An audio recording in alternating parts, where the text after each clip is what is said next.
Welcome back to Forbidden Knowledge News. I'm your host, Chris Matthew, and tonight I want to welcome author, researcher, talk show host, and filmmaker, Aage Nost.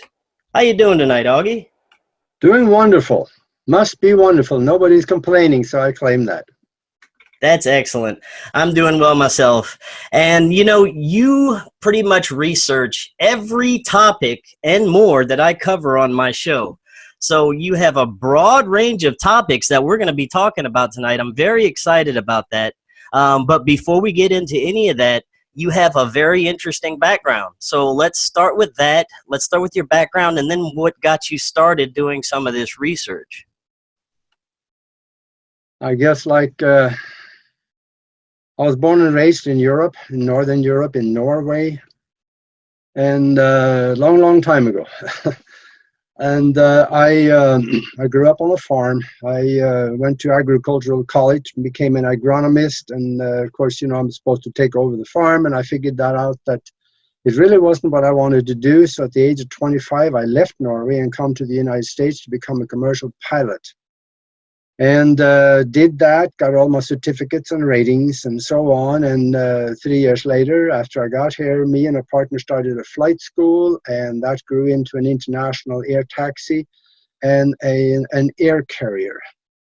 And we had that in Minneapolis. We were flying out of Anoka County Airport for many years.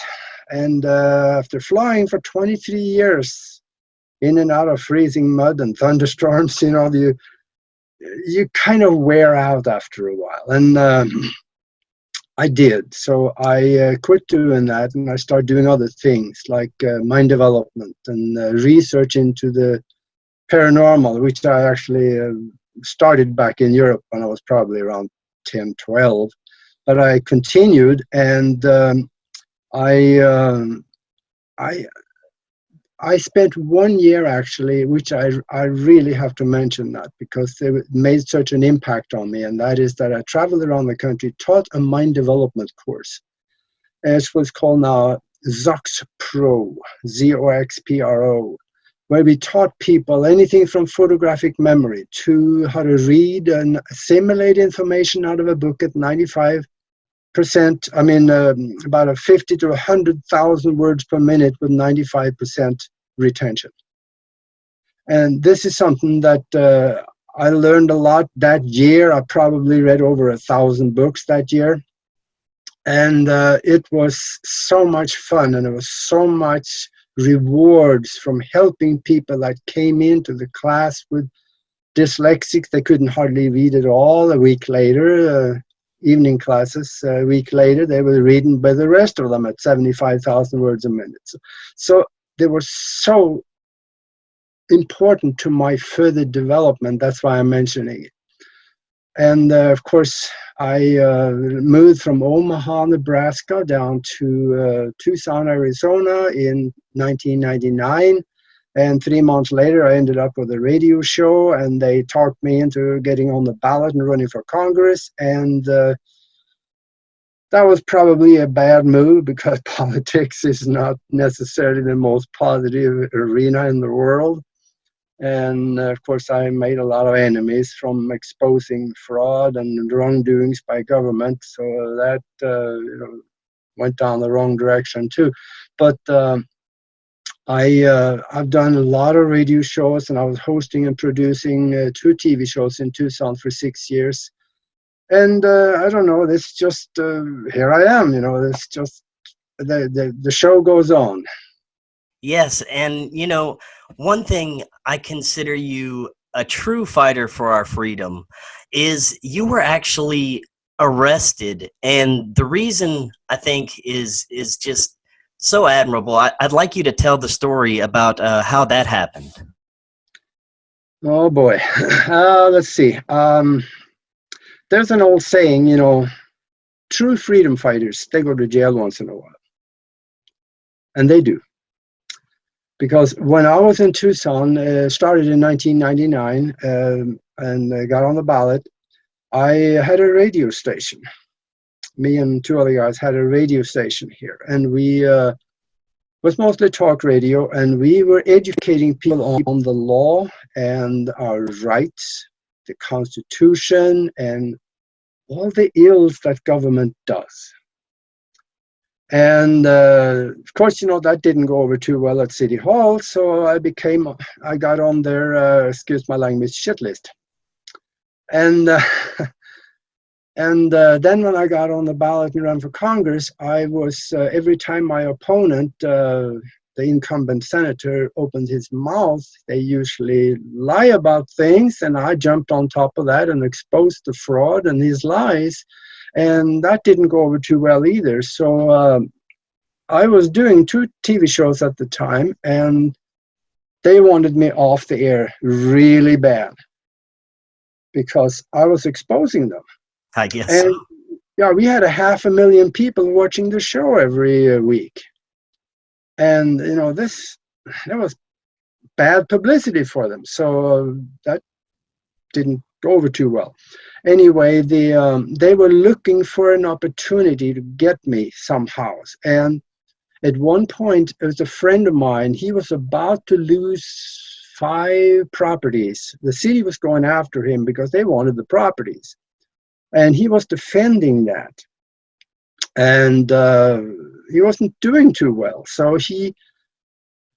we talked about it, what to do about it. So he transferred one of the properties to me. And he figured as a paralegal, I maybe could defend it better than he could. And I did. So they lost the other 4. And I helped them with some paperwork. And one of the pieces of paperwork that I did for him was to verify that he had followed the process outlined to defend himself as it is prescribed in the Universal Commercial Code, Uniform Commercial Code. And then he did something stupid that I didn't know about. He went and filed a lien on a judge. And that really never should have been done. But because I helped with some of that paperwork, they came after me, and they charged me with a felony. They called it a criminal syndicate. And then, of course, I got hauled into court, and I had to defend myself. And I think we figured it out by now that in the United States, there is no law anymore. The judge's opinion is law. So that's how it ended up. Whenever I brought something up, it was denied. Whenever the prosecutor brought something up, usually then it was okay. But what kind of clinched it all to the point of conviction was that right before the jury came, actually the jury had come in, and in the jury briefing, the judge told the jury that the court has determined these people had, me and a co-defendant, we had engaged in criminal activity, and if they did not judge so, they could get in trouble. Wow. And yeah, and it slid right by me. I heard it, but it slid right by me. I didn't catch it well enough to oppose to it. What he did, he ordered the jury to convict. And of course, that's what they did. So I went to prison for 4 years for doing the right thing. And that's basically the story. Yeah, and you're a true freedom fighter for doing that. I mean, I commend you. How was that stay? I understand that you got a lot of work done while you were there. Oh, it was a great vacation. Well, I'll take the word great back, but it was a vacation. I wrote 2 books while I was there, and that came out really good for me because if it had not been for that, chances are I would not have written those books. I was working on one, but it was a totally different book, and that's still sitting there. It's a little too controversial because that is about all and everything that is going on in this political system, and I'm going to leave that one alone for now. It's in a place that if ever anything happens to me, then it will be published. But otherwise, I'm going to leave it alone. But I learned a lot. I had time to meditate every day, and I had time to myself. I went within, and I had one incredible experience while I was there. and that I had a total download of the universe. It was explained to me in concept and detail. And it started, I might as well go there since we started on this path. I was sitting in meditation and I started seeing these light flashes coming in from the side and coming into my center of the field of vision. And I've had things like that, so I didn't really put too much emphasis on it. But after about a minute or so, this became very strong, and it got more and more and more of this light coming in to the point where everything around me was just light. And then I could start seeing things in this boiling soup of things that there was concept, ideas, people, inventions, and it was all just kind of floating around, and I could concentrate on a particular thing in that soup. And as soon as I kind of moved my eyes towards where it was, it popped out. I could see it, but I could see also the conceptual ideas and the detail of everything was available to me. So it wasn't just what I popped out, that became more detailed, but it was all in there and I had the understanding of it. And this lasted for just a few seconds, maybe over in 5 to 10 seconds, and then it just started slowly fading for the next time after that. And it went away. And after that was gone, then I opened my eyes and I just sat there and I thought, wow, what can I do with this? What should I do? And I didn't really want to talk to anybody, because you're in a place that if you start talking about seeing things and hearing voices, they take you in a back room, someone will shoot you full of drugs. And so I didn't talk much about it, but after a little while, I talked to another guy there, a very well-educated man that was there. And I told him about it, and he says, that makes perfect sense to me. He says, there's a book that you need to go up to the library and get, he says, and it deals with quantum mechanics. It's all in there, he says, just go read it. I did, and by golly, there it is, much of what I saw. So that is quantum mechanics will pretty much, if we go into the depth of it, it will explain the universe and our position in it and what we are and even who we are. Those are not the same things. What we are and who we are is not the same things, because we are spiritual entities having an experience in a physical, mind-created reality. And this gets rather deep, but quantum mechanics supports it, because it's we have proven that the mind, everything starts in the mind, and the mind creates everything around us. And we have more than one universe to deal with. Each one of those universes are called the universe, but when you look at all of them, they're all multiverses. So in a way, we could basically, I was just talking with someone about this earlier, we create our own reality. And there could be the possibility of multiple realities existing at the same time. And on top of that, you just might be in all of them. Right. And there are physicists now coming out saying that there is a good likelihood we are in more than one universe.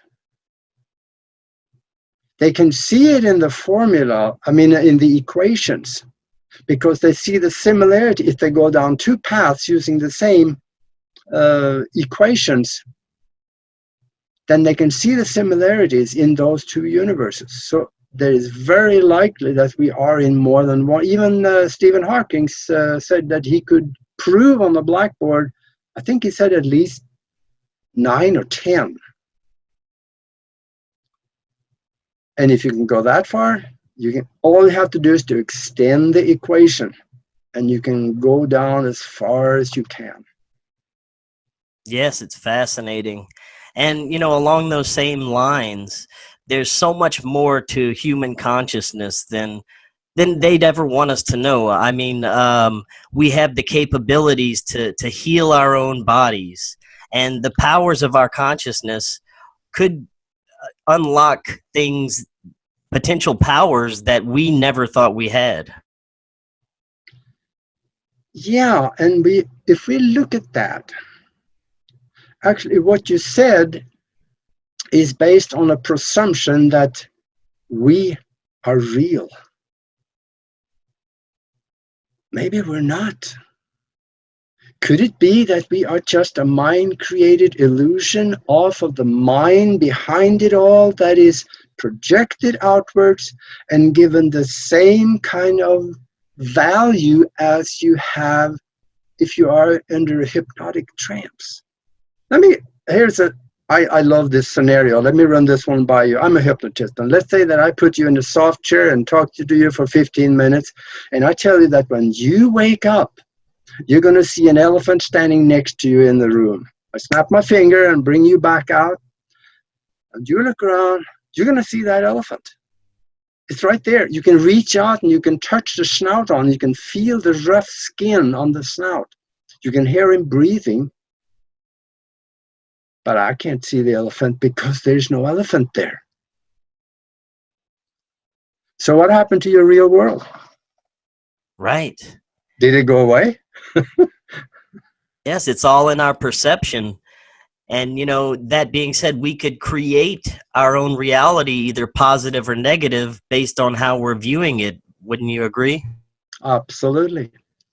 Absolutely. And if you think of that elephant. So that elephant, you felt the skin of that elephant, but it wasn't there. So if we take that further, that was just a manipulation of the mind. So let's say that if we are, oh, this gets interesting. Let's say that we are an immensely powerful spiritual being that is hungry for experiences. And we want those experiences, and we don't really know all of what we want even. We just want to create scenarios that is interesting. So let's say that before we even created the body that we walk around in, we had, some major issues that we wanted to experience. And for the mind behind it, or the spirit, or soul, not spirit, but soul behind it, which is our spark of life that is an offshoot off of the universal mind. Let's say that we wanted to have an experience. We wanted to have an experience and create someone, let's say like a wife or someone, a life partner that we wanted to experience a whole lifetime with. Or we wanted to have a car accident because we haven't experienced that before. See, on the other side of this, where the mind lives, there is no such thing as bad experiences or good experiences, because they only last for a split moment back there, and it's complete. Here, it seems like a lifetime sometimes, because our time is stretched. There, time and space does not act as we know it. But if we come here with a mission to do certain things, the mind then create all the scenarios to make that happen. And from what I understand, there is some help behind the curtain in order to make all these things happen. We are not all doing it by ourselves. We have some help of other entities behind the scenes, so to speak. Now, I'm glad you said that. That kind of brings me into our hidden reality and, you know, possibility of extraterrestrials or interdimensional beings. Now, ever since ancient times, we, or our elite even, have communed with the gods for information, knowledge, and it seems that after a while, you know, they either stopped talking about it or it stopped occurring. But I believe there's still some communication with what some would consider gods, some would consider demons. Some would consider aliens. What are your thoughts on the possibilities that our elite still have some communication with otherworldly beings? Oh, absolutely. In fact, even a little over 100 years ago, when Abraham Lincoln was in the White House. There's stories and there's writing about this, that they heard him talking in his office. When they opened the door and say, "Hey, who you talking to?" And he says, "Oh, don't worry about it. I have visitors." So there is a lot of people that have this, all ranging from unseen influences that put thoughts in your mind that turns out as channelings, all the way up to face-to-face meetings with entities that take on a physical form for the purpose of maybe ease of communication. And I had an experience like that. So I know that can happen. And on the other hand, let's go all the way to the alien issue. The alien issue, that can be so deep. They come from absolutely everywhere. Other planets in the solar system, they come from the bases on the moon, they come from interdimensional worlds or interdimensional Earths that is in the same place as we are, just different vibration. And they may have their own agenda. Not all of them may have our best interest at heart, but they're here for a reason. And if we can communicate with them and find out what the reason is, we can actually have some good from that. Now, what are your thoughts on some factions in control that may be in contact with some malevolent beings that don't have our best interest in mind? I mean, you hear the stories of reptilians or the Draco in control. What are your thoughts? Have you done any research into that? Yeah, it appears as there is good and bad outside of the physical too, or on other worlds as well as on the moon and other places in this solar system. So I think the physical reality extends quite a ways, and I think most of the things and entities in the physical reality are subject to something that we call ego, because it is in that vibration. And whenever you have ego, you're going to have something that don't necessarily happen to the best of everybody all the time. And the aliens, the extraterrestrials, they fall right into that category.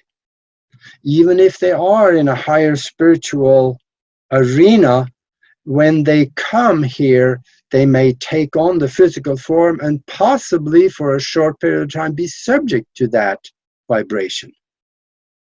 That could bring out ego. Do you think that it's possible that some of the agendas being pushed today could be coming from, like the orders may be coming from off planet? Oh, I absolutely believe so. I absolutely, and the whole world is a kind of like a prison system. If you look at the governmental structures and the religious structures, then it is sick what's going on. If you look at, let's say, I come out of the Christian faith when I grew up, and I have studied that quite a bit, and I find out that even to be a pope, there is 3 requirements to be a pope, and that is in writing. Dr. Schneblin, he wrote about that in one of his books. He was a red-robed cardinal working in the Vatican and in the archives. And he found papers and he snuck them out and he proved it in his book. He showed the papers where the 3 requirements to become a pope. First of all, you have to be a Catholic priest. Well, he qualifies for that. Then you have to be a satanic priest. And you have to be a 92nd degree Mason. We've only known about 33 here in the US. but there is 92 degrees. And the people that are 33rd degree Masons here in the United States, they don't really know much. But from 33 to 92, that's where all the secrets, that's where all the satanic rituals and those things are housed. And that's where you learn that.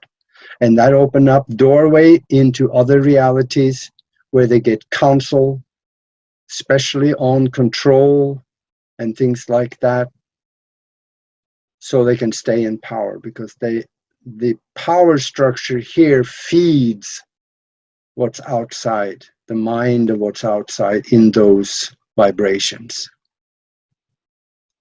And you always hear about how these entities may even feed on our fear, our hate, and our feelings, and some of the things you see on the media, some of the things that they're pushing cause us to have fear and these feelings, and they may be actually feeding off of this.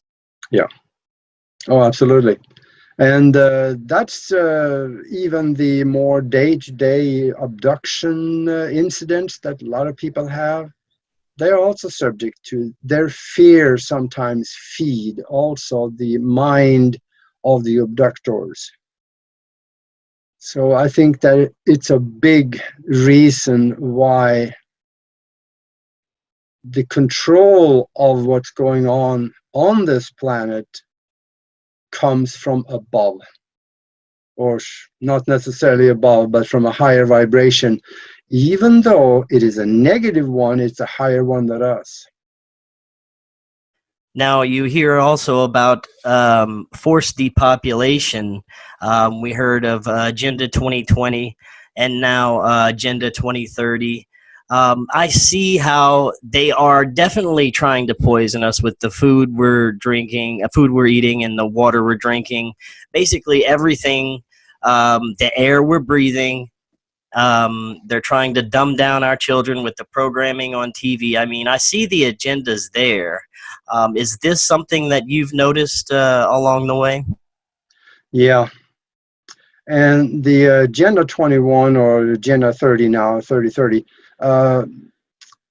it is something that has been an ongoing probably for the last 30 years or so, or maybe even more. It is well established. And let's talk a little bit about that Agenda 21, because not a lot of people know about it. And if they heard about it, it sounds so outrageous that it's hard to believe. And see, that Agenda 21, that comes out of a United Nations Earth Summit project that was started in Rio de Janeiro in 1992. 178 nations signed on to it. And they adapted this 350-page document basically describing how to install a one-world government, tyrannical government, run by unelected bureaucrats.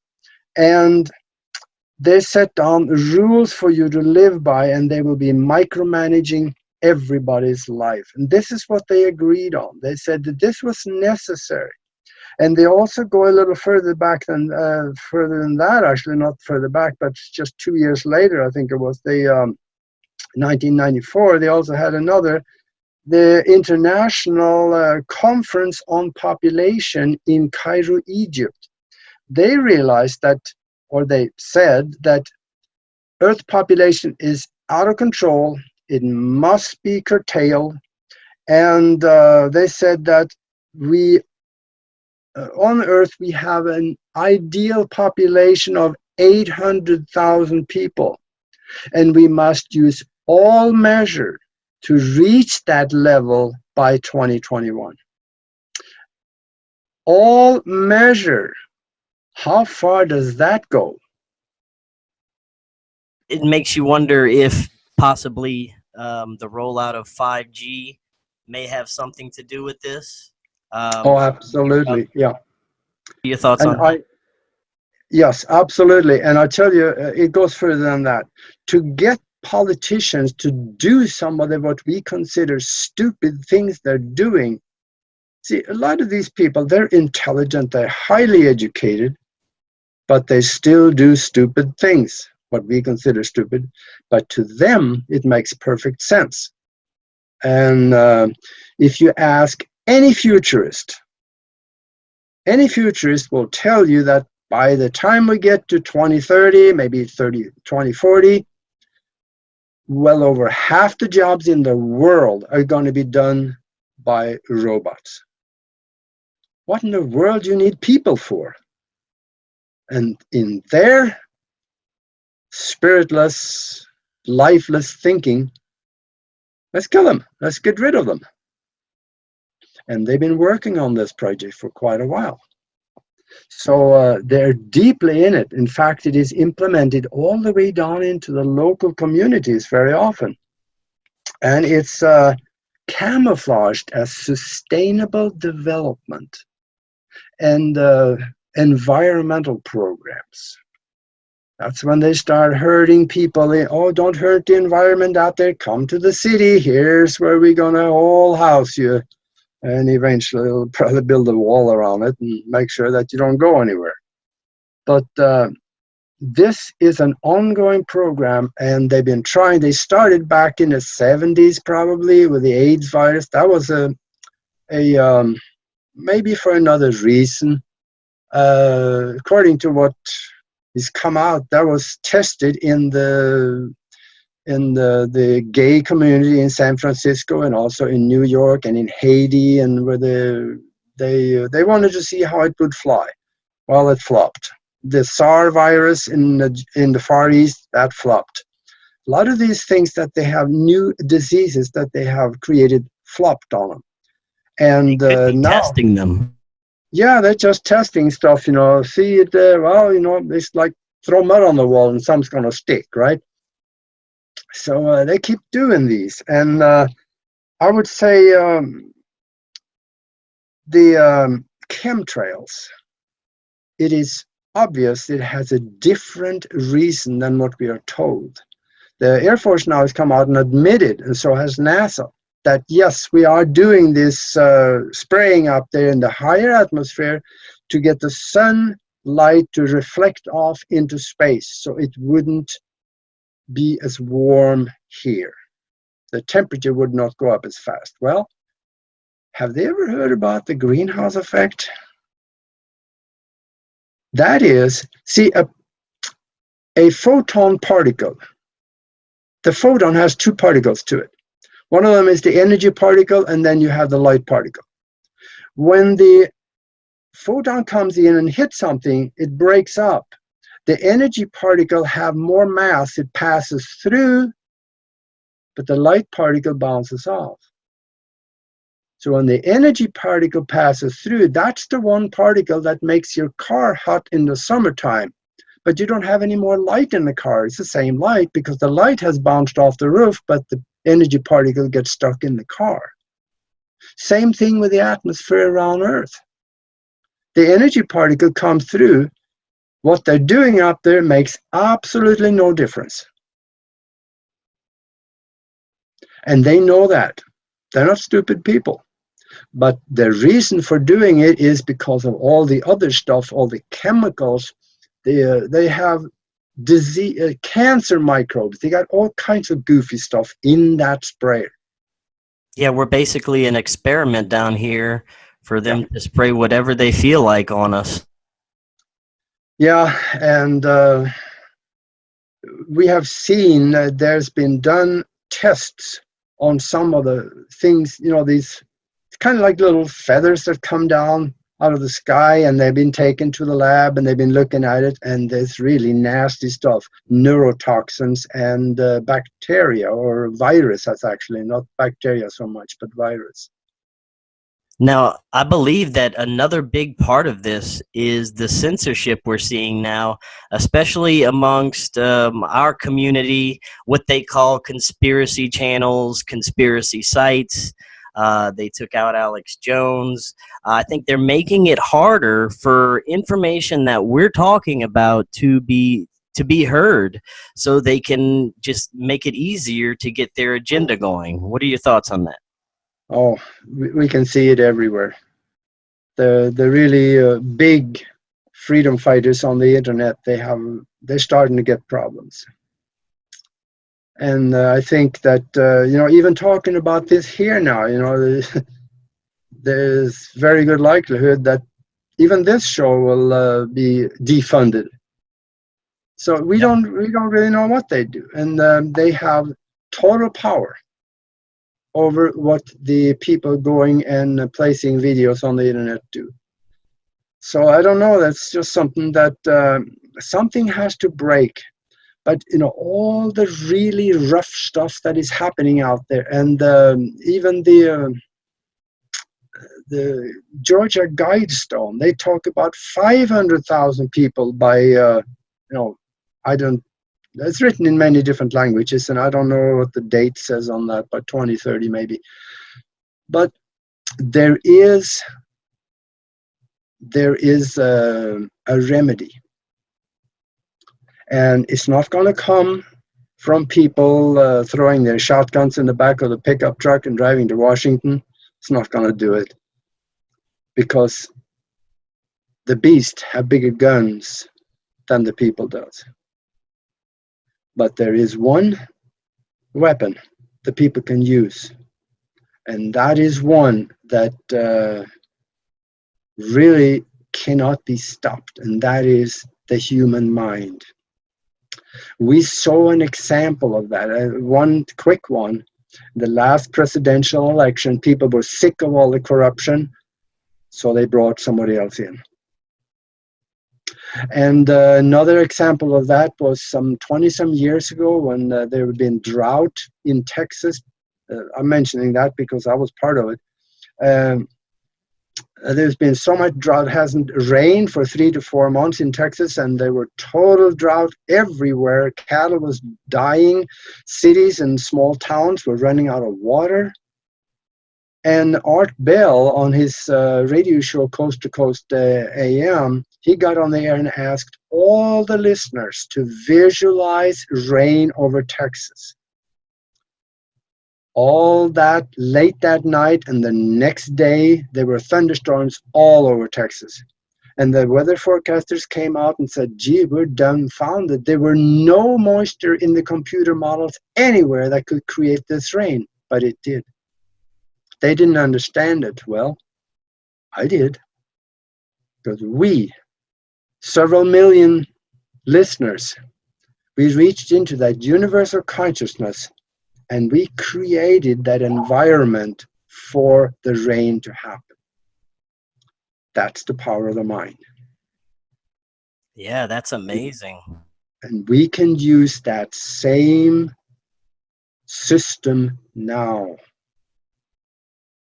We're in the process of putting together a mind, kind of like a brainstorming group like this, a mastermind here that people could be part of, and just send me on Facebook, send me a friend request out there, and we'll make sure that you can find out about it. Very good. Now, I wanted to get into the secret space program. Earlier, you were talking about the possibilities of bases on the moon. First question, do you think that we actually went to the moon? Do you think that happened the way it did? Oh, we have been on the moon since the mid-1950s. It's just that we didn't go there in the tin can they told us in 1969. Right. Okay, so let's get into that. How did we get to the moon? Was this after World War II when we started bringing all the paperclip scientists over? Yeah, that's where we got most of that, because we were able to we captured a couple of the Haunebu flying discs that the Germans made. They flew out all the ones that was flyable, but there were some that was under construction or in repair mode that they couldn't get to fly, so they were left behind. And the Americans caught, I think, 2 of them, according to Wendell Stevens. I interviewed him twice or 2 or 3 times on my TV show in Tucson, and he talked about the discs that they captured. And when they got those, they were pretty much done. You know, all they had to do is to make more of them, and they had flying discs looking just like the old German Haunebus, or even the ones before that. So that's where it started. And in 1969, that little contraption that they put together, stuck on the tip of a rocket and sent out there, yeah, it may have made it through the Van Allen belt, but the people inside would have been cooked. Let me ask you this quick question: Have you ever stuck a fork in a microwave and see what happens? I have seen that, yes. Yeah, that's exactly the same thing that would happen if you were trying to fly through the Van Allen belt without an electromagnetic shield around the ship. Wow. And scientists don't want to talk about this. NASA, they are mum on it. They don't want to talk about it, but that's how it would work. So we didn't go there in 69, but on my website, I have a lot of pictures of activity on the moon. So there is somebody that's been on the moon for hundreds or thousands of years. So there's things going up there. I have, just before the show, I showed you a pyramid up there on a NASA print. Yes, it's a very fascinating picture. Yeah. Yeah, and then also there's other pictures you can find on page 1 of my picture gallery on the website. There is a 2-mile-long cigar-shaped ship floating across the surface of the moon, throwing a shadow on the ground. There's not even a question. That is a spaceship. As well as others that also, there is one that is probably about 60 miles long that is looks like it's been crashed because it has dents in it and stuff from meteorites that's been hitting it over the thousands of years. It's laying right on the moon, and it's clear as a bell. It's also a NASA print. How far do you think our secret space program goes? I mean, do you think it is like some of the whistleblowers you hear, Cory Good, Tony Rodriguez? Do you think that we have bases on the moon and that there are actual battles going on? And we may even go further out than that with our bases. What are your thoughts on that? Well, let me refer to, I wrote something down here for you. I was going to read to you. Ben Rich, he was the head of the Lockheed Skunk Works.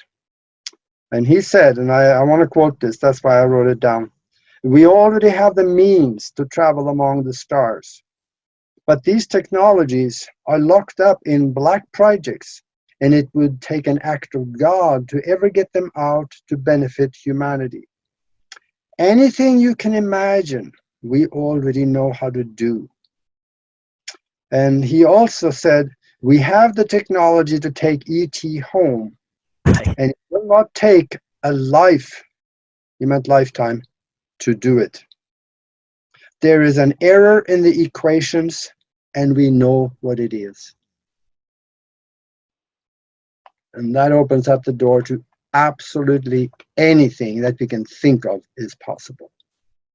Right. And of course, we've had Trump announce the Space Force. Do you think that this is just a possible way to ease into announcing that we've had a secret space program? Oh, absolutely. I don't even know why people even question that anymore, because in on a it was Mike Gravel. He said in an interview that we have a space force. It is in existence. It is there. So it is already there. And now they say they're going to make one because they have figured it out that they're not going to be able to keep the secret forever. So now they're doing the Space Force. So they later on can say, well, yeah, there's a Space Force. We told you that back in 2018 that we were going to do a Space Force. And see, now here 3 weeks later, we got a huge one out there. We did it. I bet that's what they're doing. They're trying to cover their southern end. Right. Now, on the disclosure end, they've had a couple of little drips here and there. We've had the Tic Tac UFO incident, Yeah. a couple of other drips from the Pentagon. Do you think disclosure will come from our government, or possibly not, possibly be forced from the other side? Information is power if you know how to do anything with it, and they do. So I don't think that any government ever will give away power unless they have to. So I am about 99.2764% sure it will never come from government, but it will come from something, some evidence that show up, very likely ET themselves, so they can no longer deny it. That is what I see happening. And or we've had a lot of crashed UFOs. If a big one crashes in downtown, Biloxi, Mississippi, you can't deny it anymore. Right, definitely. And what are your thoughts on the possibilities that in the near future they could have, some sort of major cataclysm that might involve extraterrestrials? I mean, you hear the stories that the government may fake an alien invasion or something like that using Project Bluebeam. What are your thoughts on that? Well, Bluebeam is a very real project. You can Google it and you'll find it in their own papers, actually. So yeah, it's there. And that's one of the plans that they have, one of the scenarios. And from what I saw in the soup, in the download, there is 2 times when you will look up and you see the sky full of ships. The first one is not our friends, because that one will be governmentally instituted.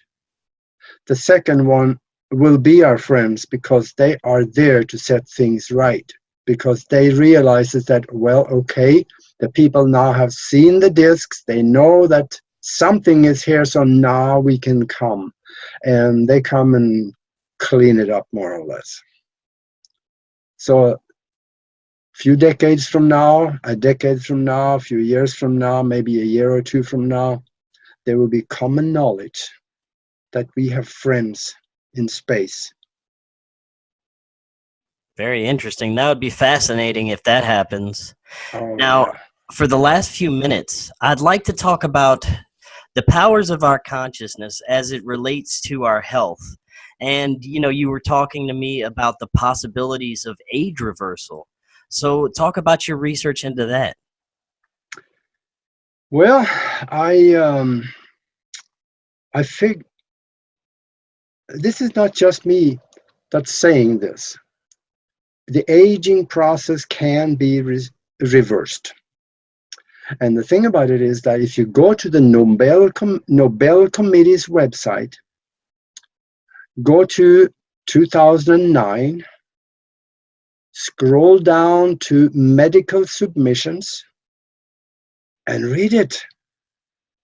You're going to love what it says in there. Because somewhere in those papers, I read the phrase, one sentence, that if we had enough of this enzyme, because these 3 doctors that got the Nobel Prize, they discovered an enzyme that reverses the aging process. And nobody was told about it. Of course, we can understand why, because what do you think will happen to pension programs and Social Security if people quit dying, right? That wouldn't be good. Exactly, yeah. No, yeah, they wouldn't like that. No, the thing is that in those papers, there is a phrase in there that says, if the body have enough of this enzyme, there were really no reason why anyone would have to die from old age anymore. And this enzyme is called telomeres, and I am doing it. I feel good. I probably have more energy than people half my age. I'm 73 right now, and I'm doing fine. I've basically never been sick in my life, so that's an advantage. But still, it is working for me. And on my website, I have a blog about it, and also in my book. Let me mention that because I go into details on how you can go about reversing the aging process and what you actually do to get it. The book is a Spiritual Science, Higher Conscious Thinking, and How to Access the Universal Consciousness. And I speak about what you can do to reverse the aging process. I also teach you how to do things with your mind that you could normally believe was impossible. So there's a lot of good stuff in there, and it does teach you how to reach into the universal mind to have downloads like I did. There are ways to do it, but you don't get that living like average people do. You may have to change a little bit of your lifestyle to include meditation and some mind practices and things like that. But that's the simple part. Fun, actually. Right, and another big part of it is your diet. It's really hard nowadays to get a good diet just because of all the crap that we're sold. The stuff that's good for us is more expensive. A lot of people can't afford that, but that is another big part is just eating right and trying to combat all the crap that's being put in our bodies. Yeah. See, science has figured out why people get older and eventually die. And that is that the end of the chromosomes, which is called the telomeres, every time a cell replicates itself, those telomeres get a little shorter, and little shorter every time until they get to the point where they're so short they're no longer able to keep the end of the chromosome together, so that it starts fraying and our genetics are not able to replicate themselves, and we end up stuck with old cells in the body, and we get older and older and we eventually die.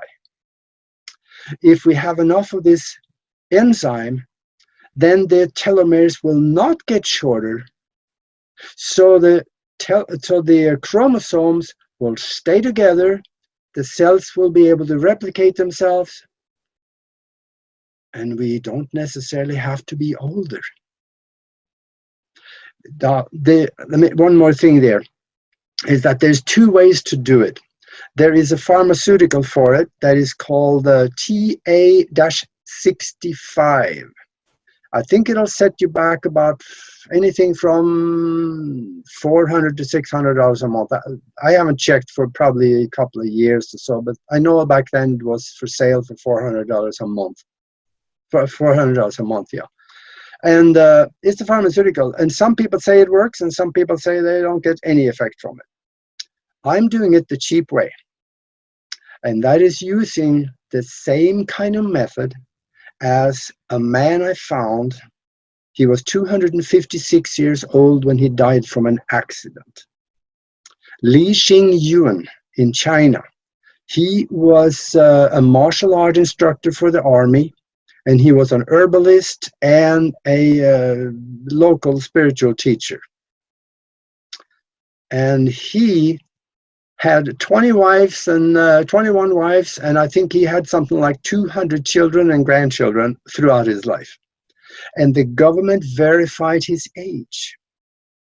I did a lot of research on this guy, and I write about him in that book also.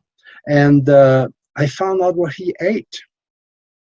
There are several herbs that will help the body to make its own telomerase enzyme. And that is what I'm doing. Well, so many people, natural doctors have been killed or, quote unquote, suicided for these types of natural cures. There's got to be something behind this. The pharmaceutical companies don't want things like this getting out because it's less money for them, less control for them, and it'd be amazing if we could figure this out. The thing is that once you start reversing the aging process, all age-related diseases go away. And you know, that's not a good profit model for pharmaceutical companies. If you could just get to the point where you can stop the aging, but still keep your diseases, they will be all over it. But it don't work that way. Once you start reversing your aging process, then I get emails from people, not often, but maybe 2 a month or so. I've had emails from people that started this process the same time I did. And they love it because they feel better, they're stronger, they look in the mirror and they say, yeah, these things at the end of my eye, you know, that cuss word called crow's feet, that's going away. So yeah, there's something to this. Definitely. And Aage, for the last couple minutes, tell us your thoughts on where you see the world going in the next 5 years. What do you see happening? Well, it's not going to happen the next month or two, but within the end of this year, I see the swamp being drained to a great extent in Washington. And that will be a good thing, because there will be a new crop that look at the old crop and say, gee, I don't want to do what they did. So it's going to be a better environment. And besides that, as you said, 5 years, we will have an all-present, an alien presence. Not necessarily a lot of it, because a lot of people is still stuck in ignorance and religion. So they're going to look at them as demons. So they kind of maybe not totally be everywhere, but we will know they're there, and they will be here helping with certain projects wherever they are invited, because it's time for that now. I saw that happening, but I didn't see any date on it, but it is happening. Because if you look back in history, there are statutes and writings about the alien presence being there several thousand years ago. They were walking side by side with people. So it will happen again. Yeah, definitely. The evidence was there. And Aage, do you have anything interesting upcoming on your end that you'd like to talk about? Yeah, the mastermind group is going to be online here within the next few weeks, and we are going to do mastermind sessions where we will concentrate on certain things. And you know, remember the mastermind, the definition for that is when 2 or more minds are united in harmony, they create a third mind that has the potential mind power of the 2 or more of them multiplied by each other. So if you got 1,000 people on the internet thinking the same thing, it is not just a thought anymore. Now it's an energy of intention. So that has the mind power of 1,000,000 people, 1,000 times thousands. And this is going to be powerful. So that's the one thing that we're going to do. Otherwise, I do a video, several shows a week on broadcastteamalpha.com. And I also have a radio show that I do, and go there for the 4,900 unbelievable pictures of things from space that we're not supposed to know about. Anything from hidden and banned medical cures to just all kinds of goofy stuff. That is at the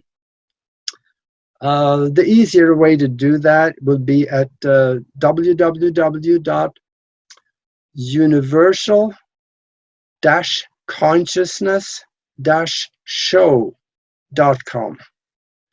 And of course, also just go to YouTube and put my name in there, and you'll have a lot of reading or listening. Oh yeah, there's tons of Aage Nost on YouTube, definitely.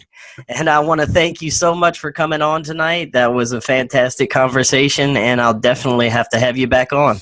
Oh, I'll be all ears. You just call. All right, well, you have a great night. Thank you.